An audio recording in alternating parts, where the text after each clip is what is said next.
అదే RTV app వార్తల్ని క్షణాల్లో చదివే అవకాశం ఉంటుంది. ఒక న్యూస్ పేపర్, ఒక టెలివిజన్ ఛానల్ మీ చేతుల్లో ఎప్పుడూ ఉంటాయి. తిరుపతిలో డిప్యూటీ మేయర్ ఎన్నికలు నగారం ముగింది. అయితే ఇది చర్చనీయాంశంగా మారింది. ఒక్కసారిగా రాజకీయంగా పెద్ద రాజుకునిందనే చెప్పాలి. ఏదైతే మనం చూస్తున్నాం, ఇవాళ శేఖర్ రెడ్డి అనేటువంటి వైసీపీ అభ్యర్థిని డిప్యూటీ మేయర్ గా వైసీపీ పార్టీ అనౌన్స్ అయినటువంటి పరిస్థితి.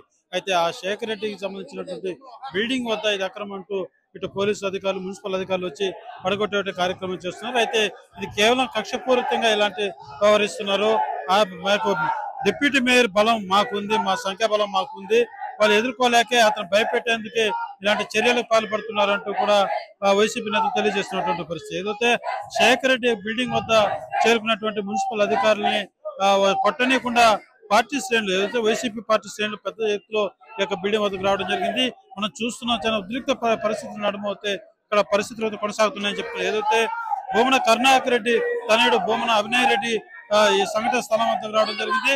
అది ఏదైతే శేఖర్ రెడ్డికి అండగా నిలుస్తూ ఈ యొక్క పోలీసులతో కూడా వాగ్దానం చేస్తూ నిరసన తెలియజేసినటువంటి పరిస్థితి. ఇక్కడ ఒక్కసారిగా తీవ్ర ఉద్రిక్త పరిస్థితులు అయితే నెలకొన్నాయని చెప్పాలి. ఏదైతే శేఖర్ రెడ్డి బిల్డింగ్ ఇక్కడే కాకుండా మరో చోట కూడా మున్సిపల్ అధికారులు వెళ్ళి పడగొడతామని చెప్పడం, తర్వాత ఈ బిల్డింగ్ వద్దకు రావడం తోటి ఒక్కసారిగా తీవ్ర ఉద్రిక్తత నడుమలైతే ఈ యొక్క వ్యవహారం నడుస్తుందని చెప్పాలి. అయితే ఏదైతే ప్రధానంగా చూసుకున్నట్లయితే శేఖర్ రెడ్డిని డిప్యూటీ మేయర్ గా అనౌన్స్ చేసిన తర్వాత ఈ యొక్క వీళ్ళు అధికార పార్టీ వాళ్లకు భయపడి ఇలాంటి వ్యవహారాలు చేస్తున్నారంటూ కూడా వాపోతున్నటువంటి పరిస్థితి.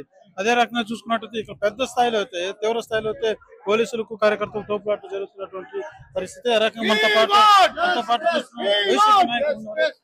మాట్లాడే ప్రయత్నం. రేపు 3వ తారీఖు జరగబోయేటువంటి మున్సిపల్ కార్పొరేషన్ డిప్యూటీ మేయర్ ఎన్నికల్లో వైఎస్ఆర్ కాంగ్రెస్ పార్టీకి పూర్తి స్థాయిలో కార్పొరేటర్ల మద్దతు ఉంది. మా యొక్క అభ్యర్థి డిప్యూటీ మేయర్ గా గెలిచేటువంటి అవకాశం మెండుగా ఉన్నప్పటికీ కూడా ఈరోజు మా యొక్క డిప్యూటీ మేయర్ అభ్యర్థికి చెందినటువంటి ఆస్తులను ధ్వంసం చేసేటువంటి ప్రక్రియకు ఈ కూటమి ప్రభుత్వం పూనుకుంది. దీన్ని పూర్తిగా ఖండిస్తున్నాం. ఈరోజు వేలాది మంది వైఎస్ఆర్ కాంగ్రెస్ పార్టీ కార్యకర్తలపై చేతులు వేశారు. మా సమన్వయకర్త బొమ్మన అభినయ్ రెడ్డి గారిని ఇష్టారీతిలో చేసుకొని ఈ రోజు దాడులకు తెగబడ్డారు. ప్రజాస్వామ్య పద్ధతిలో ఇది మంచి పద్ధతి కాదు. ప్రజలందరికీ కూడా ప్రజలు ఈ కూటమి ప్రభుత్వానికి తగిన బుద్ధి చెప్తామని చెప్పేసి కూడా హెచ్చరిస్తున్నాం. ఏదైతే జరుగుతున్నదంతా కూడా కేవలం ఇదొక ఉద్దేశపూర్వకంగా, ఏదైతే డిప్యూటీ మేయర్ స్థానిక బలం మాకున్నప్పటికీ ఇది ఉద్దేశపూర్వకంగా అధికార పార్టీ వ్యవహరిస్తుందంటూ కూడా తీవ్ర స్థాయిలో వైసీపీ నేతలు కూడా ఆరోపిస్తున్న పరిస్థితి. అయితే మనం చూస్తున్న పోలీసులు తోపులాట భారీ స్థాయిలో అయితే కార్యకర్తలంతా ఇక్కడ చేరుకోవడం జరిగింది. తోపులాట కూడా భారీ స్థాయిలో జరిగినటువంటి పరిస్థితి. ఏదైతే మనం చూస్తున్న ప్రతి ఒక్కరిని కూడా అరెస్ట్ చేసేటువంటి పరిస్థితి. మనతో పాటు ఈ యొక్క సంబంధించినటువంటి అడ్వకేట్ కూడా వచ్చున్నారు. ఒకసారి అడ్వకేట్ చూసుకున్న ప్రయత్నం. దేశ అత్యున్నత న్యాయస్థానము సుప్రీంకోర్టు ఆదేశాలు మాకు వర్తించవు, మేము చూడాల్సిన అవసరం చెప్పేసి కమిషనర్ గారు కావచ్చు, కలెక్టర్ గారు కావచ్చు, దాన్ని ఏమాత్రం పట్టించుకోకుండా బేఖాతరు చేస్తూ తిరుపతి జిల్లాలో పనిచేస్తున్న అధికారులు, ముఖ్యంగా మున్సిపల్ అధికారులు, కమిషనర్ గారి ఆదేశాలు కావచ్చు, వారి చెప్పినటువంటి నాయకులు ఆదేశాలు కావచ్చు, supreme court writ petition number 295/2022 13 November 2024లో ఇచ్చిన ఆదేశాలు బిల్డింగ్ డిమాలిష్ చేస్తే ఏ విధంగా చేయాలి గైడ్లైన్స్ ఇచ్చారు. ఇది అన్ని రాష్ట్రాలు, అన్ని చీఫ్ సెక్రటరీలు, అన్ని లోకల్ బాడీస్, అన్ని హైకోర్టుకు పంపించమని చెప్పేసి రిజిస్ట్రీకి ఆర్డర్ ఇచ్చింది. అయినా కూడా ఈ కాపీ మేము పంపించాము. వారు కాపీ లేదంటే ఈ కాపీ ఇచ్చాము. మేము రైటింగ్ లో ఇమ్మని చెప్పండి, ఇవ్వడానికి వాళ్ళు వెనుకాడుతున్నారు. మేము చేసిందే చట్టము, మేము చెప్పిందే వేదము, మీకు దిక్కున్న జోడు చెప్పుకోమని చెప్పి అంటున్నారు.